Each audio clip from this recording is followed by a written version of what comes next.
Welcome back to the Executive Edge interview series where we sit down with leaders, thinkers, and practitioners who are shaping how work actually gets done. I am Nora Paxton, CEO coach, leadership strategist, and advisor to founder and senior executive. I help leaders think bigger, lead more intentionally, and create lasting organizational impact. Today, I'm thrilled to introduce a guest whose work sits at the intersection of performance mindset and human connection. Brooklyn Dicent. Brooklyn is a keynote speaker, sales trainer, and coach who helps sales teams close more deals by mastering mindset, energy, and human connection. With over a decade of experience training sellers and sales leaders across complex B2B environment, Brooklyn blends proven sales methodology with neuroscience, behavioral psychology, and humor to help sellers show up confident, credible, and consultative. Known for transforming sales conversation from transactional to trust-driven, Brooklyn teaches teams how to create momentum, stand out in competitive markets, and master the sales conversation with confidence. So if you ever wondered why some sales teams consistently create momentum while others struggle despite having the same tools and training, this conversation is for you. Brooklyn, I am so glad you're here. I am delighted, ecstatic to be here with you, Nora, as well. Thank you for having me. Thank you, Brooklyn. So to set the foundation for this conversation, I want to start with what happens before the conversation even begins. So what do top performing sellers do differently mentally before they get on a sales call? It's a great question. And, it's all to do with their identity. The first thing that a seller who's a top seller, and I've talked to and interviewed and worked with a number of top salespeople, I always ask the same thing. So how do you prep? What's going on through your mind and so on and so forth? And often I see a trend. And the trend is, number one, is that they get into this mindset of, I'm not here to sell. I'm here to help. I'm here to uncover, discover what's going on. I get curious. I do all kinds of research so I can understand who I'm talking to. I mean, I use everything on the call, but I want to know who they are. And they get really humanistic about it. They're not here to try to push. They try to figure out how they can help, to uncover what the problems are. And so for a lot of sellers, like, oh yeah, I know, I get that. But what top sellers do is prepare their mindset, prepare their method, right? Before they go on those calls, and then they get to task. So that when, no matter what the result is, they're not focused on the result. They're focused on, how can I help the person on the other line? How can I help that customer solve a problem? So now, even with that mental preparation, Brooklyn, we still see a lot of capable sellers struggle. So why do so many skilled sellers still struggle with confidence, and how does that show up in their result? Yeah. So what happens is, now sales is the only, I should say only, but the main environment in a company that you have to deal with rejection after rejection after rejection all day long. And so in some cases, you do well. In other cases, you just are constantly being rejected. So the challenge is being able to know how to balance, right, the work of that you're doing, plus taking care of yourself, and knowing how to sort of dust yourself off if the last person you talked to said no, they're not really rejecting you. They're actually just don't know enough. Right. Typically what happens is that the sellers who understand this, and when I work with sellers, is once I get them to understand the psychology of what's going on for the people on the other end, it doesn't feel like, oh, I'm doing something wrong, or they don't like me, or, oh, my product is terrible, but rather, hey, I didn't really uncover, what their challenges are and so on. So for a lot of sellers, it's sort of coming back to center. One of them is giving themselves a bit of a break in between those calls, in between those meetings, especially if you're traveling, driving, flying to people. You want to give yourself a bit of a mental break, because ultimately what happens is that your brain can't be focused and constantly being rejected consistently. Because then what happens is, and here's a kicker, is the nervous system. Oftentimes when we're dealing with selling, and we're dealing with talking to people about our services, we are almost immediately in this place of fear, doubt, worry, concern. They like me, they don't like me, they want it, they don't want it. And you get in your head about it. And so, which is very common in a sales conversation. But then it's, okay, listen, what I got to do is I got to remind myself, it's not really about me. It's about whether or not I'm asking the questions to help me understand what the problems are. And then giving yourself a break, giving yourself a break to be able to take a bit of a pause in between these calls, in between these conversations to regroup. And then ask yourself, okay, what do I know? What do I not know? What do I still need to find out? And so on and so forth. So I think a lot of times for sales, it is so much about the quota and just kind of just, going to work, going to work, going to work, that you forget your mental energy needs a break. Shift, refocus, especially if you just had a really difficult call, to come back to center and go, okay, you know what? Let's kind of brush that off, figure out what do I know, what do I not know, and then do something different. Maybe it's answering emails, maybe it's doing something else that you can shift your brain and then come back with a different strategy for the next conversation. But I think oftentimes we just go to work too much on the task and forget to give ourselves a mental break. Wow, thank you. So speaking about shift, so let's talk about the shift that changes the entire dynamic of a sales conversation. What do you think is the biggest mindset shift sellers need to make to stop chasing deal and start attracting buyers?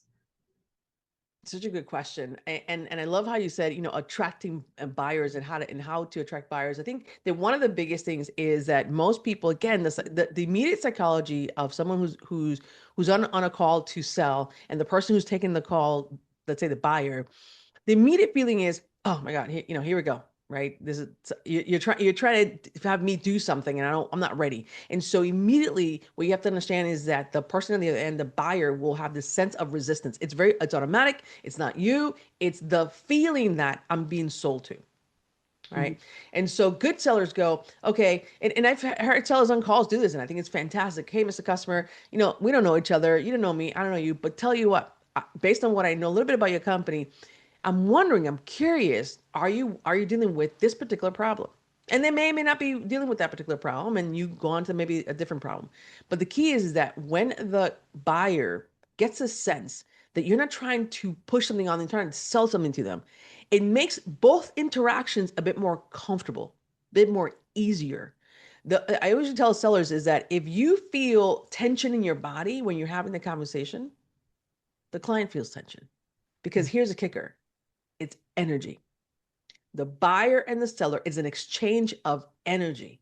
And if my energy is like, oh, Mr. Customer, please, like, look at this thing, and I hope you like it, and try to push, the customer feels it and go, oh my gosh, we all do it, right? We all, as leaders, we get calls, you get calls, get emails, like, oh my gosh, these people, they don't know anything about my business, they don't know anything about my problem, they're just trying to push their product.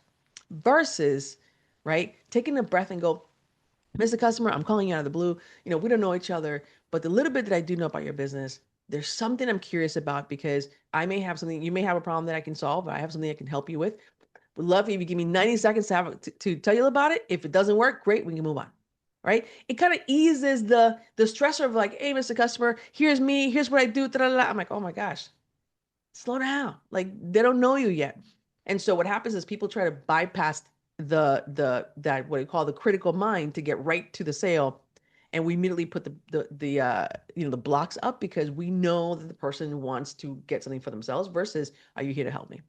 Yeah. I think that's one of the kickers, is that having that sense of understanding the neurology of the sale is really important.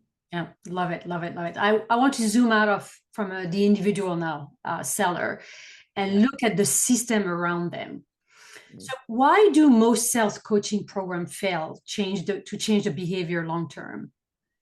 Yeah, it's a great question. And actually, you said, what does it sales coaching, why does it fail? It's actually mostly it's sales training. Oftentimes companies will come in and, do a sales training in hopes to get to the result of obviously more revenue. So, and of course, sales leaders oftentimes are trying to diagnose, okay, so is it velocity? Is it, the product, where in the chain is a problem? Is it our leads? And it's a whole system that has to be looked at to determine, are we selling from the perspective of the buyer? In other words, are we selling from the perspective of the problem that we solve for them? Or are we selling from the perspective of, here's all that we do? Oftentimes you go into on websites, or you look at a beauty company, it's all about them, what they do, who they are, what blah, blah, blah. And you have to sift through and see, is this a product that I can use? Versus, hey, I'm looking at this company and they immediately speak to my problem. They immediately know what my problem is, and we've done it. This is why we buy. If we see a company who immediately focuses on what is a problem that you usually have, how often do you have it, what's the challenge you're faced, you notice that you will immediately lean in. You want to get more information. You spend more time on the site because is was known as, right, when you're looking at a sale from a or your business from a customer centric and problem centric versus us centric, which is a very common mistake. And oftentimes this is the problem, that the overall system is designed to focus on for example, you hear sellers talk and sales organizations talk about, our branding story and who we are. Oftentimes that's such a problem. Like, who we are, I get it, but oftentimes the thing that's missing is not the brand story, who we are as a business. What problems do we solve for the customer, right? What are the key things and it's not finite. It's not, or it's finite. It's not like you solve a bunch of problems. You solve a finite amount of problems. Be really clear about what that is. Get yourself in front of the customers who have those challenges, and then show them how you fix it. We Yeah. all want to solve problems, and if you show me how we fix that and do it better and easier than anybody else, oh man, we're in business. But oftentimes, the biggest mistake I think that the sellers make, or I would say sales organizations make, is that it's focused mostly on who they are and what they do versus really the customer. Yeah. So if training alone is not the answer, let's dive more about what you're talking about, focus, where leaders should actually focus. What Yeah. should sales manager focus on coaching if they want better forecast and stronger pipelines? Yeah. Well, the reason why leaders should really focus on coaching is because it's by far, and I've been doing this literally for a couple of decades, by far the best tool for development is coaching, because you're going to help sellers and sales managers change behavior. And here's the kicker: all training, sales or any otherwise, all training is a change effort. It's a change effort. People have to change something they're doing in their environment. You know, and I know the biggest problem people have, if anything, is change. We don't like it. We're not comfortable with it. We rather not deal with it. So if you're going to bring, training, you then have to coach to change behavior over time. Because as adults, what we have to change is some of the things that we're doing. The next level of that is, okay, if I have to change behavior, I have to deal with something known as learning anxiety. Mhm. Most people who are adults, right, used to doing something a particular way, they don't want to change because they don't want to have to learn something new. I have a new system. And here's the crazy thing: even if the current system is terrible, even if it doesn't work, even if it's not great, but I've learned it, I don't want to learn something new, even if that new thing is better. Do you see what I'm saying? Just Yeah. like when somebody's trying to sell a product, whatever product you're trying to sell, it's going to create change in that organization's environment. So the best way to go about it is to coach. Coaching helps people, and the right coaching. What I mean by the right coaching is identifying what are the competencies, and there is a specific set of competencies for sellers and for sales leaders, that if people are aware of what those competencies are, what are the behaviors that I can be demonstrating, then boy, how cool it is to then be a sales leader to go, okay, this person is performing at this level. What are the behaviors that are causing that? Right? What are the behaviors that are causing that particular result? And then we can coach over time, coaching and feedback over time, to then focus on changing that behavior. But the key is that the sales manager is able to coach, and the seller is able to have the belief in themselves to make the changes. And that's where coaching comes in. And a really great coach and a really great coaching program can help to do that, which is to help the facilitator, or to give the empower the managers, sales managers, to know how to coach sellers in a way that sellers can change behavior. Because at the end of the day, if the results you're not getting are not the results you want, if your revenue is not where you want it to be, if your quota, your folks are not hitting the quota, all that's telling me is there's a belief and a behavior that's getting in the way of that result, period. End of story. Yeah. My job is to identify what it is, uncover it, change it, and get the result you want. Thank you. And of course, no matter how strong the system is, rejection is part of sales, right? Absolutely. So help me understand, Brooklyn, how can leader help seller recover faster from rejection and missed sales? Yeah, it's a good. Yeah, that's a good. Here's the thing. When a seller, and I've had this calls with sellers and sales leaders, and they go, well, the customer, they keep. I had this scenario actually last week where the seller was like, this customer just doesn't. I can't get them on the phone. They're not interested. They keep telling me no. What we need to understand as sellers is that what the customer is rejecting is the fact that whatever you're presenting is not of value, is not solving a problem. That's the bottom line. They're not really rejecting you as a person. So what can a manager do? Well, number one is recognize is to break away the rejection of the person, right? The identity of the person to what is actually the rejection is, hey, they don't actually have a problem that we solve, or we haven't done a really good enough job to uncover what the problems are and help them see how we solve for it. And sometimes it's a very simple conversation, which is breaking down, hey, what's your product? What is you selling? And what is the customer saying? I had a situation one time when I actually was selling, and I had the customer say, this is like years ago now, and I remember there were sellers listening to, because I was also a trainer and coach, and they were listening to me in this conversation, and it was a great product and it felt like the customer was a great fit for what we had. But I said to him, I said, so help me understand, when we have this conversation, what did you expect that this tool could do? And he went on to say he thought the tool can do, and I'm like, oh, I see. There's a mismatch between what you think it can do and what it can actually do. So tell me what would be of value to you? Like what kind of tool are you looking for to create value? It turned out there's no way the tool, no matter how great it was, no way that tool was going to match what this buyer was looking for. Although the buyer apparently on paper looked like it was the right buyer for this product, not in this case, not for the use case he was looking for. Right. So I could have been calling and trying to email him for weeks and and follow up and be rejected. But what's happening is that what I'm selling or what I'm presenting is not solving a problem the client has. So when it comes to rejection, oftentimes what I say, I'm like, well, what are they rejecting? And very oftentimes the seller's like, well, I don't really know. I'm like, right, you don't know because you don't know the problem that you're trying to solve for. I think ultimately that's what it comes down to. Rejection is not, especially for a selling situation, is not really about you. Although because there's an old belief that people buy from people they like, right? Well, sometimes you buy from people you don't care much about them, but I need this product, so I'm going to buy it anyway, right? So it's not about being liked, and I know that's really controversial.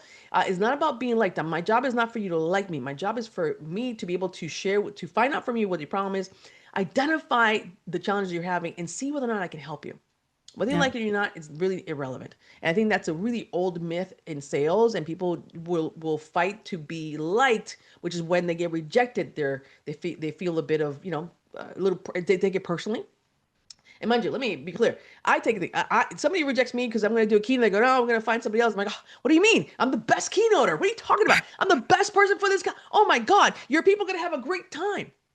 But perhaps in this scenario, and it has happened where they might not hire me for 1 year, but guess what? A few years on the road, they go, you know what? We went back and we really need you for this because I solve a particular problem. And it could be that the product you have doesn't solve a problem right now, and our job is to figure out how to bring those things together. The problem that they have and the solution you have together, but in a way that makes the client feel like they're being heard and that you're paying attention and that you get what their challenges are. Anyway, I can talk about this all day, but rejection, I yeah, rejection. love it, love it. I love the clarification. That's absolutely I'm aligned. So I like make things practical. Yeah. So for the leaders and team listening right now, if a sales team fixed just one thing, what would have the biggest impact on revenue, do you think? Mm. Wow, that's a great question. I think the first thing that comes to mind constantly, and it's gonna sound to people like it's not hardcore something because sales is about people. Yeah.